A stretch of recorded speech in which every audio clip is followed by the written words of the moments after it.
One that I'm particularly fascinated by, and actually I think we would almost have to say that this would be a first-generation neuroplastician, would be Feldenkrais. Can you talk a little bit about Feldenkrais and his work?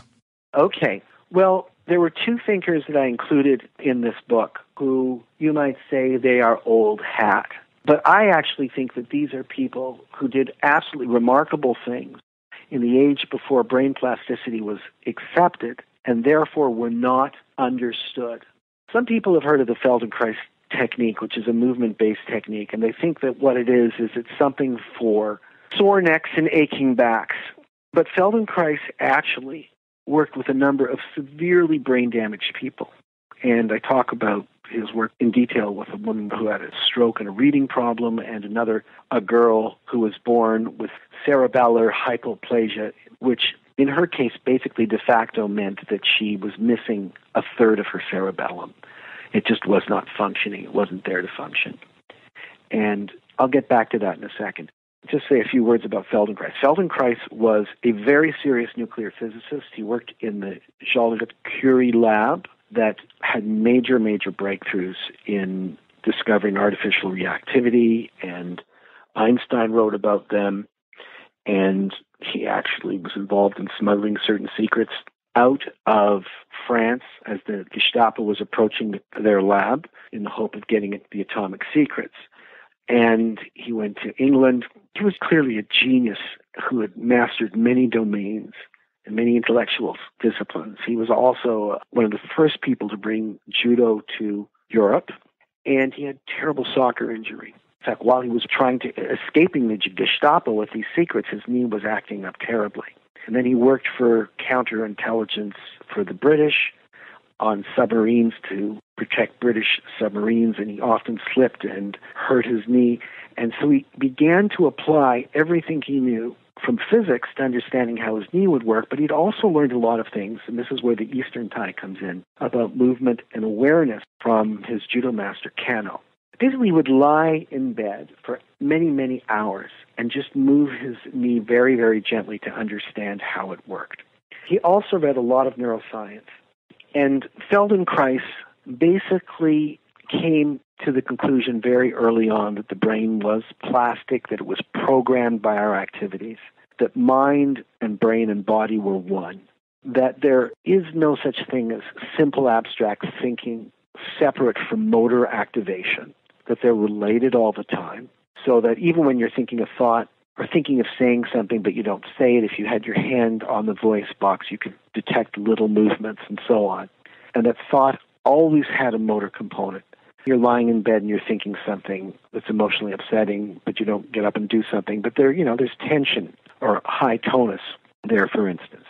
One of his most important insights, again, somewhat coming from the East, is that most of the movements we do without close awareness.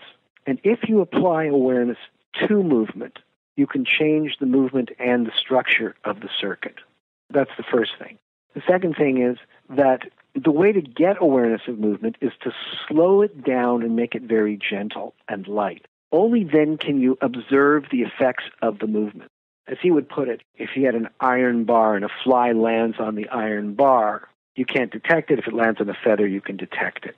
I think that was one of his examples. Very small movements are much easier for the brain to register and learn and differentiate. Now, many people would come to him, for instance, with problems in spasticity. He'd see people with cerebral palsy and so on and so forth. A lot of kids who have developmental problems with special needs, for instance, do something called toe walking because their calves are so tight, or their adductors are very tight so they can't separate their knees. And the way that this would be treated would be with surgery to sort of cut the muscles, to extend them, or Botox repeatedly. Some of these kids were born with eye problems, and they would cut and rearrange the eye muscles.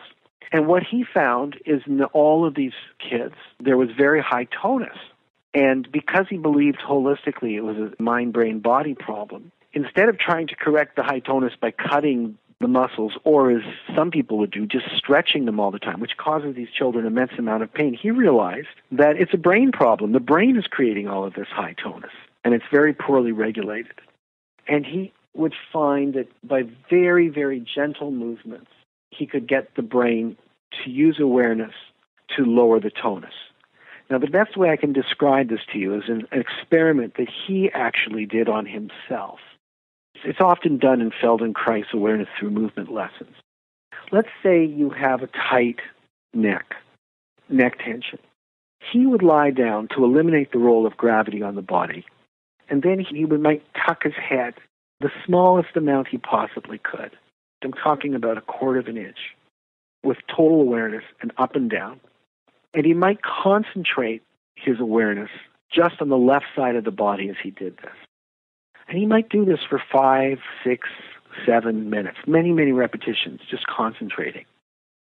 And just through the awareness, over the time, he would find that his entire left side of his body would release and work with ease. Now, it's very, very interesting. This is not simply putting yourself into a parasympathetic state of relaxation, because the right side wouldn't release because you weren't casting the light of awareness on the right side. To use a more sort of neuroscientific language, he was basically saying, we have these sensory motor loops and they work together. And we've been thinking them as though they're radically separate. So this is more holistic. And in fact, most people do not know this, but there actually are some sensory cells in the motor cortex. I learned this from Carl Pribram, who's a neurosurgeon. But you don't even need them to be physically situated there to understand that the circuit works holistically. And the sensory part of the circuit is designed always to help us know, how the movement is going.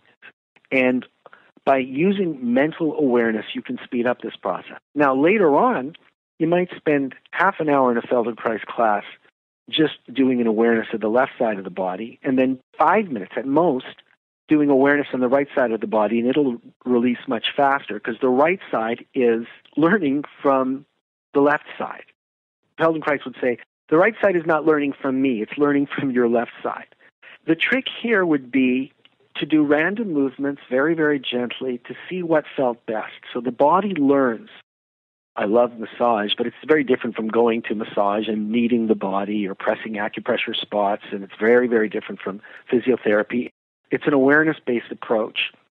Now, if you got the person in a quiescent state, you could use this technique on kids with severe brain damage to, for instance, release high tonus. When the tonus goes down, they can be much more aware. He was very big that the way the brain is learning is through something called differentiation. And in fact, in that example I gave you, you are learning to differentiate what a good move feels like, an uncomfortable move, and so on.